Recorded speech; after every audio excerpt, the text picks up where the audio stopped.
یوسف علیہ السلام کا بالکل الف یہاں تک سب سنا دیا. اور اس واقعے میں بہت ساری اللہ کریم نے حکمتیں ارشاد فرمائی، اور خود جب ارشاد فرما دیا نحن نقص علیک احسن القصص، ہم آپ کو سب سے بہترین قصہ، سب سے بہترین بات سنانے جا رہے ہیں. رب کریم جسے احسن القصص فرما رہا ہے اس کی حکمتوں کا میں اور آپ کیسے اندازہ لگا سکتے ہیں. رسول پاک صلی اللہ علیہ وسلم کے ساتھ اس واقعے کو بہت ساری مشابہت تھی، اور وہ اس طرح کہ یوسف علیہ السلام پہ بھائیوں نے ظلم کیا، انہیں کنویں میں پھینکا، ملک بدر کیا، باپ سے جدائی رہی زندگی بھر.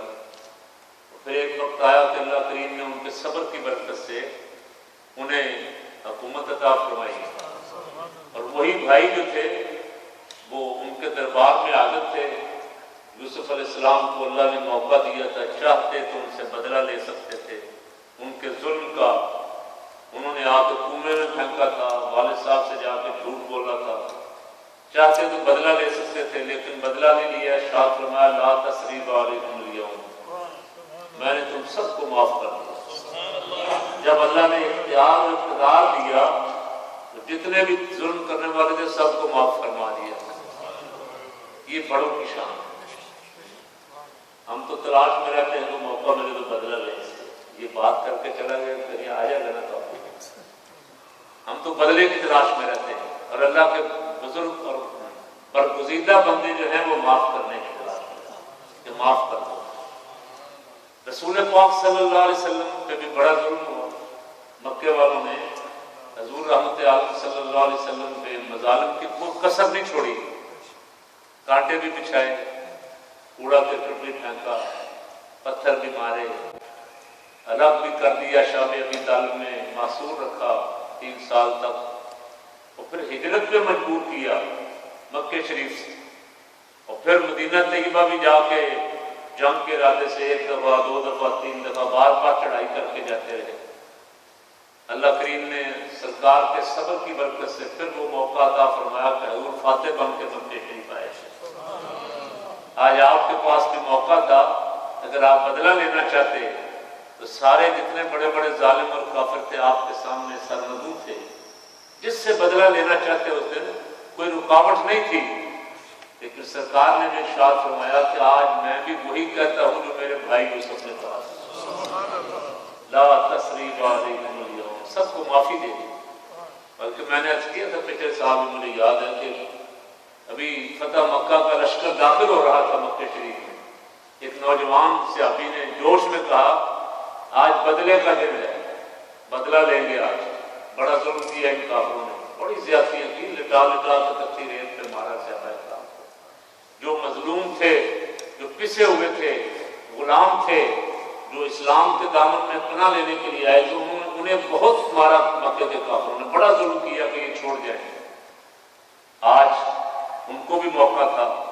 کسی نے کہہ دیا جوش میں موقع آ گیا ہے کہ ہم بھی بدلہ لے لیں گے. سرکار کے کان میں آواز پڑی، روک کے فرمایا آج بدلے کا دن نہیں، آج معاف کرنے والا. اتنا حوصلہ کہاں سے لائے گا نہیں. آج لوگ انسانی حقوق کی باتیں تو کرتے ہیں، لیکن سید عالم صلی اللہ علیہ وسلم کی سیرت پاک، حضور کا حوصلہ، حضور کا در گزر فرمانا دشمنوں سے، جان کے دشمنوں سے، جو جان کے در پہ تھے، جو خون کے پیاسے تھے. تو ان دونوں صورتوں کی، دونوں انبیاء کرام سلام اللہ علیہ مجمعین کے بہت سارے امور کی آپس میں مماثلت ہے. سورہ یوسف میں ابتدا میں قرآن مقدس کی عظمت بیان فرمائی، انا انزلنا قرآن عربی لعلکم تعقلون. اور پھر آگے جہاں سے بات شروع ہوتی ہے وہ جناب یوسف علیہ السلام کا خواب ہے جو آپ نے بیان کیا. اب اس میں بہت ساری روایتیں ہیں. عمر کیا تھی جب آپ نے خواب دیکھا؟ ظاہر ہے چھوٹی عمر ہی تھی. خواب دیکھا کہ 11 ستارے، ایک چاند اور ایک سورج مجھے سجدہ کر رہے. انی رأیت احد عشر کوکبا والشمس والقمر رأیتهم لی ساجدین. یہ قرآن پاک، کوئی روایت نہیں ہے. اور پیغمبروں کے خواب سچ ہوتے ہیں.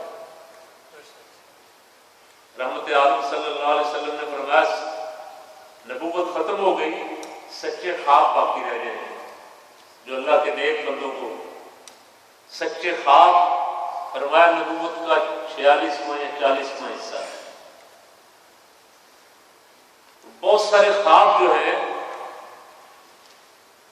انسان روز دیکھتے ہیں. یوسف علیہ السلام نے بھی بچپن میں یہ خواب دیکھا، جا کے اپنے والد صاحب کو عرض کیا کہ یہ خواب دیکھا ہے. والد صاحب پیغمبر تھے، فرمایا بیٹا دیکھو اسے بھائیوں کے سامنے بیان نہ کرنا. ستیلے بھائی تھے، یوسف علیہ السلام جانتے تھے کہ بھائی حسد کا شکار ہو جائیں گے، یہ خواب سنیں گے. وہ پیغمبر کے بیٹے ہیں، جاننے والے بھی ہیں ان میں سے. اس خواب کی تعبیر اگر ان کی سمجھ آ گئی تو حسد کا شکار ہو جائیں گے. فرمایا اسے بھائیوں کے سامنے بیان نہ کرنا. یہاں سے کام چلا. بعد میں لکھا ہے کہ شاید کسی بھائی کے سامنے کسی طرح کسی بھائی کو اس کی خبر پہنچ بھی گئی، یا ویسے یعقوب علیہ السلام یوسف علیہ السلام سے بے پناہ محبت کرتے تھے، باقی بھائی حسد کا شکار تھے. اور حسد جو ہے یہ اس کا انجام کبھی بھی اچھا نہیں، آپ کوئی چھوٹا کرے یا بڑا کرے. یوسف علیہ السلام کے اس خواب سے بات چلی، اور میں نے ابتدا میں ایک بات عرض کی کہ انبیاء کے خواب سچے ہوتے ہیں. قرآن پاک میں اسی سورہ مبارکہ میں 4-5 خوابوں کا ذکر ہے. ایک خواب یہ آپ نے دیکھا بچے، اور 2 خواب جیل خانے میں آپ کے قیدی ساتھیوں نے دیکھے جنہوں نے آپ کے سامنے بیان کیے، اور ایک خواب بادشاہ نے دیکھا. اور ایک خواب کا ذکر قرآن پاک کی سورہ فتح میں سرور دو عالم صلی اللہ علیہ وسلم کے خواب کا بھی ذکر ہے. حضور نے بھی خواب دیکھا.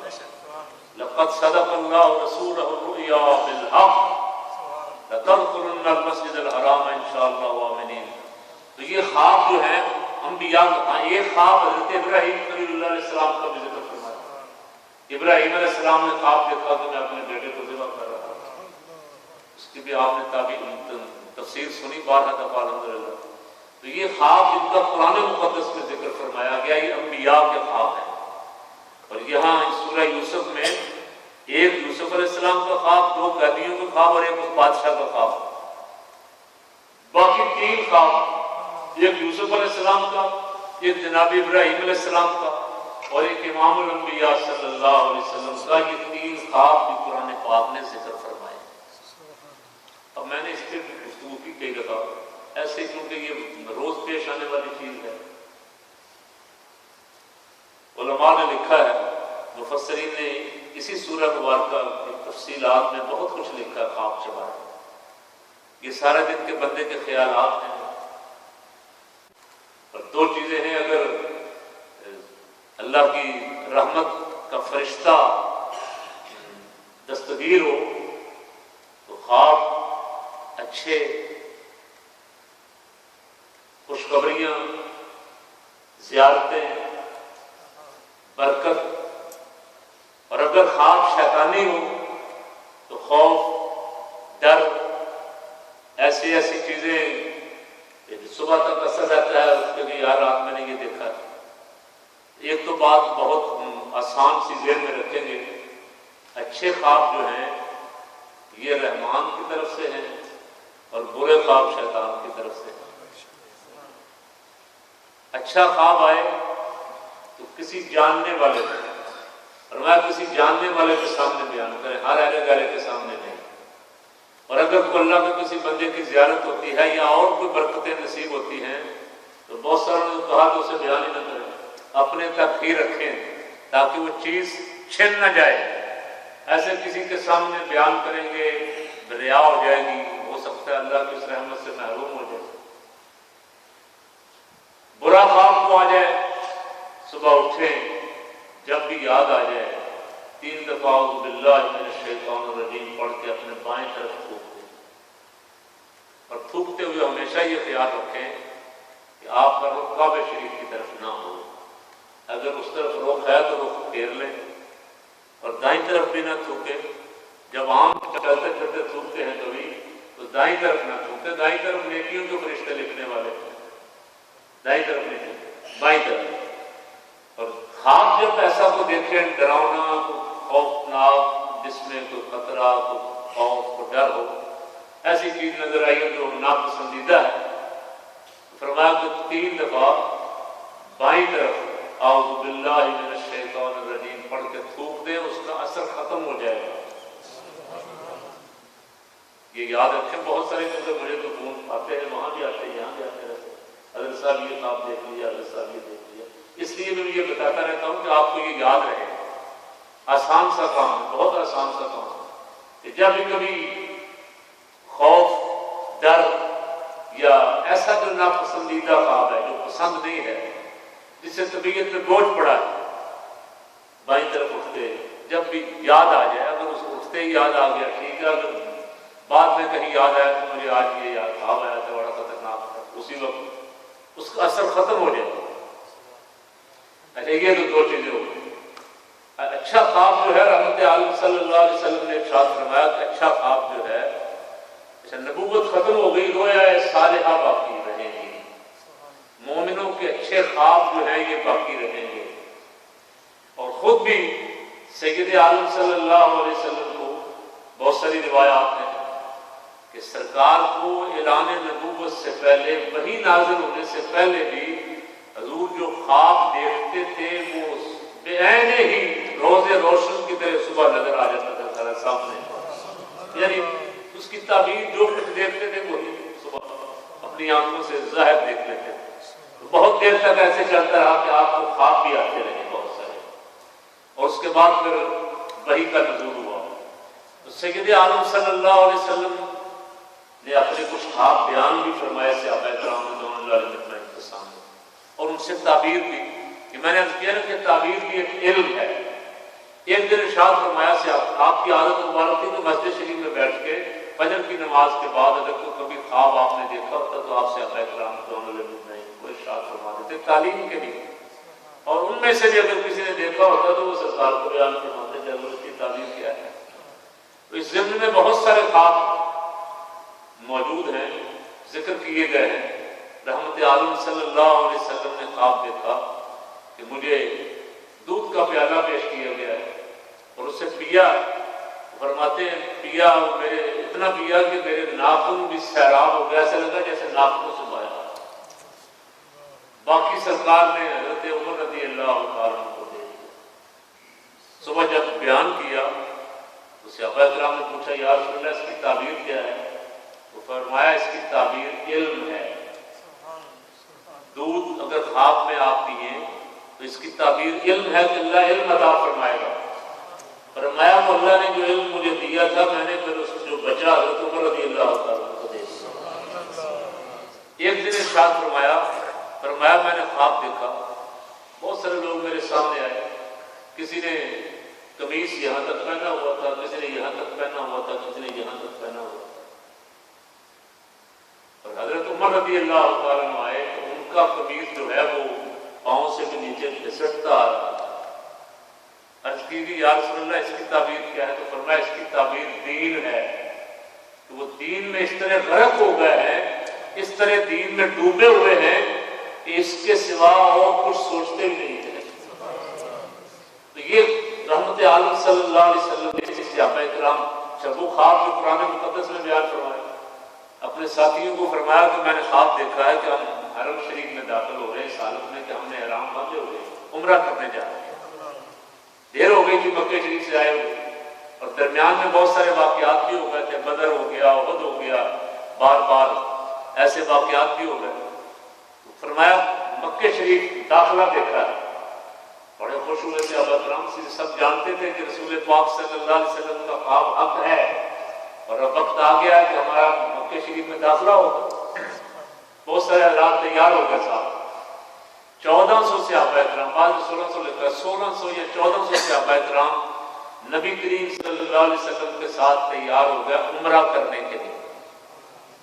حضور کو اس خواب کی بنیاد پہ آپ نے فرمایا چلو عمرہ کرتے۔ جب آگے گئے تو کافروں نے روک لیا حدیبیہ کے مقام، انہوں نے کہا یہ آگے نہیں جا سکتے آپ۔ بہرحال لمبی بات ہے، اس میں پھر بحث ہوا، صاحب نے حضرت سیدنا عثمان غنی رضی اللہ عنہ کو سفیر بنا کے بھیجا کہ جاؤ ان سے مذاکرات کر کے آؤ، ان کو بتاؤ کہ ہم جنگ کرنے کے لیے نہیں آئے، جنگ کرنے آئیں گے تو بتا کے آئیں گے، جنگ کرنے نہیں آئے، ہم عمرہ کرنے آئے۔ بہرحال وہ اڑ گئے. انہوں نے کہا جی نہیں اس سال تو عمرہ نہیں کرنے دیں گے, آئندہ سال آپ آئیں, ہتھیاروں کے بغیر آئیں. کچھ شرائط وہاں لکھی گئی اس موقع پہ. وہ شرائط ایسے لگتا تھا کہ دب کے لکھی گئی. جو صلح نامہ لکھا گیا ہے ایسے لگتا تھا کہ جیسے مسلمانوں کی طرف سے کمزوری دکھائی گئی. ظاہر ہے لکھوانے والے خود رسول پاک صلی اللہ علیہ وسلم تھے, لیکن جو پرجوش حضرات تھے وہ بڑے جوش میں تھے. حضرت عمر رضی اللہ تعالیٰ نے بہت جوش میں تھے. سرکار کی بارگاہ میں آئے, یا رسول اللہ آپ اللہ کے سچے نبی نہیں ہیں؟ حضور نے فرمایا کیوں نہیں؟ عرض کی آپ نے ہمارے ساتھ وعدہ نہیں کیا تھا عمرے کا؟ فرمایا کیا تھا, لیکن یہ تو نہیں کہا تھا کسی سال ہی کریں گے, وعدہ کیا تو عمرے کا عمرہ ہوگا انشاءاللہ. اور اس طرح کے 2-3 تیز سوالات کیے. غصہ ٹھنڈا نہیں ہوا, صدیق اکبر کے پاس گئے, ان سے بھی جا کے یہی سوالات کیے. اور یہ میری سرکار صلی اللہ علیہ وسلم اور صدیق اکبر کی محبت ہے کہ جو جواب حضور نے دیے تھے وہی صدیق اکبر نے کچھ تھوڑا سا. اور باقی رات کی بچے میں گوئیاں ہونے لگی, یار بڑا ہم نے نیچے لگ گیا.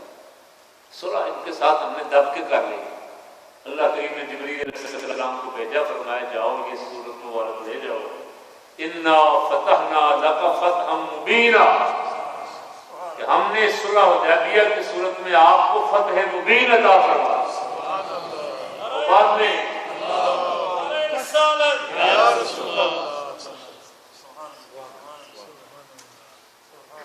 انا فتحنا لک فتحا مبینا. اچھا وہ جتنی شرطیں تھیں وہ بعد میں جو اس وقت لگتا تھا کہ دب کے مانی گئی ہیں, وہ بعد میں کافروں کے گلے پڑ گئی ساری. وہ معاہدہ جو ہے وہ ٹوٹ گیا, اور وہی پھر فتح مکہ کا سبب بنا.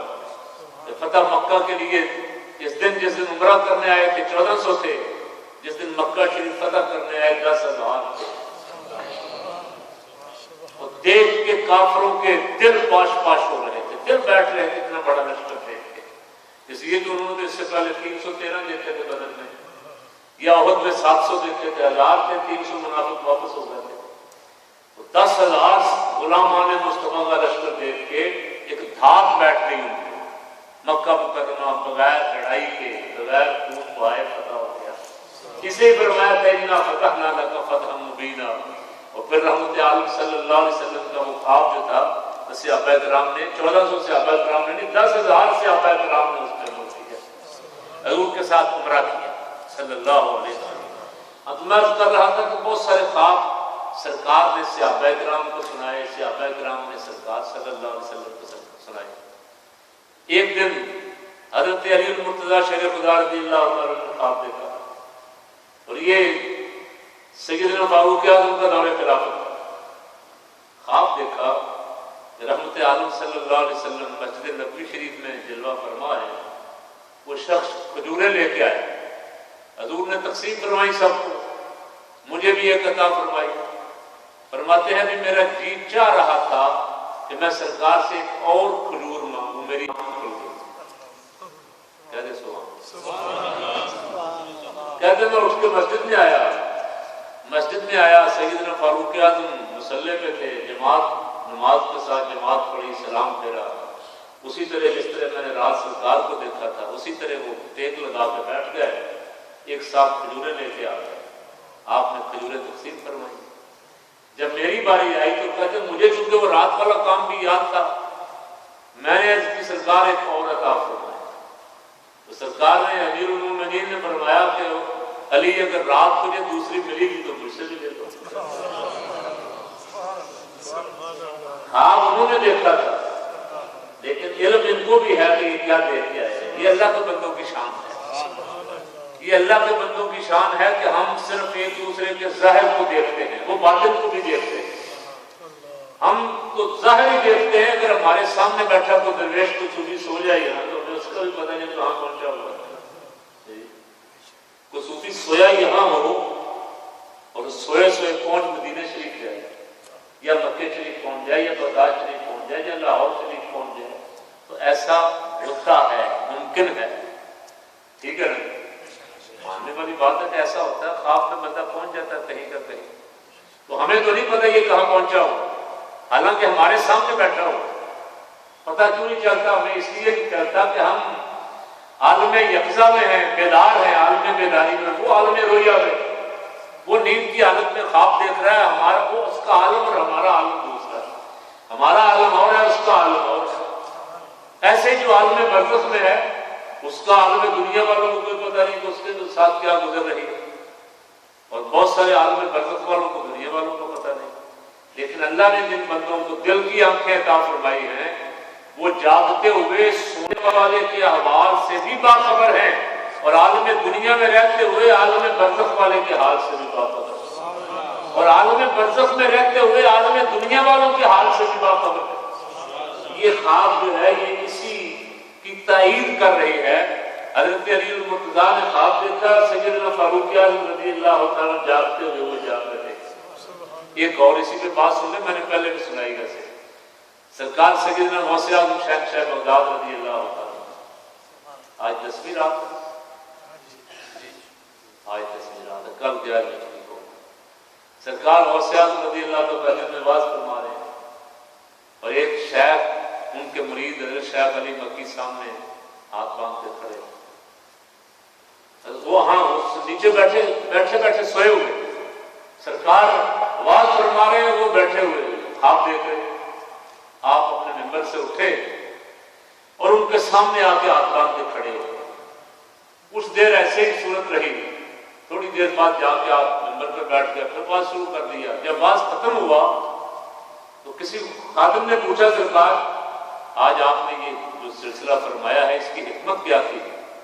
فرمایا شیخ علی مکی بات سنتے سنتے سو گئے تھے اور عالم خواب میں رحمت عالم صلی اللہ علیہ وسلم کی زیارت کر رہے تھے۔ تو غوث پاک کے بعد میں تو سو جائے، سبحان اللہ، اس کے مقدر بھی جاگ جاتے ہیں۔ نعرہ تکبیر، نعرہ رسالت، نعرہ حیدری، نعرہ غوثیہ۔ باز اللہ کے ولی کا ہے، مقبول بارگاہ رسالت کا باز ہے، اس لیے بزرگوں نے کہا وہ بے ایمانوں کے درس درس نہ سننے جایا کرو، بے ایمانوں کی تقریریں بھی نہ سنا کرو، ایمان جاتا رہے گا، عقیدہ خراب ہو جائے گا۔ کسی محبت اور عشق والے کا درس سنو، کسی محبت والے کا بات سنو تاکہ دل میں محبت پیدا ہو جائے۔ اللہ کے ولی بات فرما رہے ہیں، ایک بندہ سو گیا اور سوئے سوئے اس کی قسمت جاگ گئی۔ فرمایا وہ حضور کی زیارت کر رہے تھے اور میں سرکار کے ادب میں ہاتھ باندھ کے کھڑا تھا۔ تو یہ اللہ کے بندے جو ہیں یہ جاگتے ہوئے سونے والوں کے حال سے باخبر ہیں، اور سوئے ہو تو جاگنے والوں کے حال سے باخبر ہیں۔ اور اس پہ دیوبندیوں کے بہت سارے علماء نے لکھا ہے، ہمارا تو عقیدہ ہے الحمدللہ، امام جلال الدین سیوطی رحمۃ اللہ علیہ نے لکھا، ابن حجر مکی نے لکھا، اور بہت ساروں نے لکھا ہے۔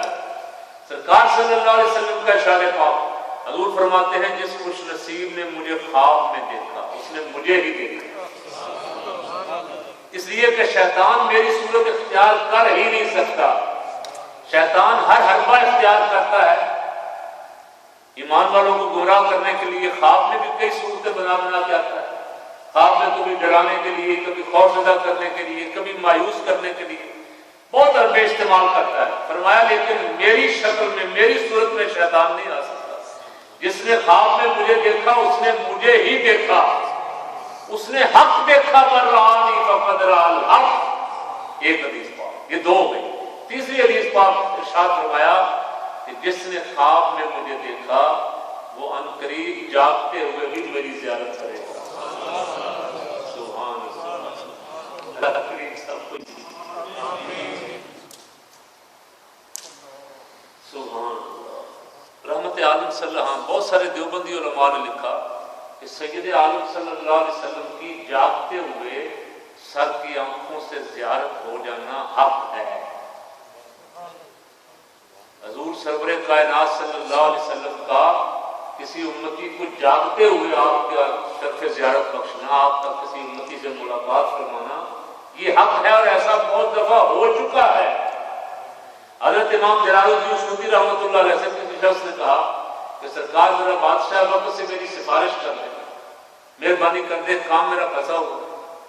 اس کو خط لکھا، وہ خط میں لکھا، فرمایا الحمدللہ اللہ کے کرم سے اب تک میں 75 مرتبے رسول پاک صلی اللہ علیہ وسلم کی جاگتے ہوئے زیارت کر چکا ہوں۔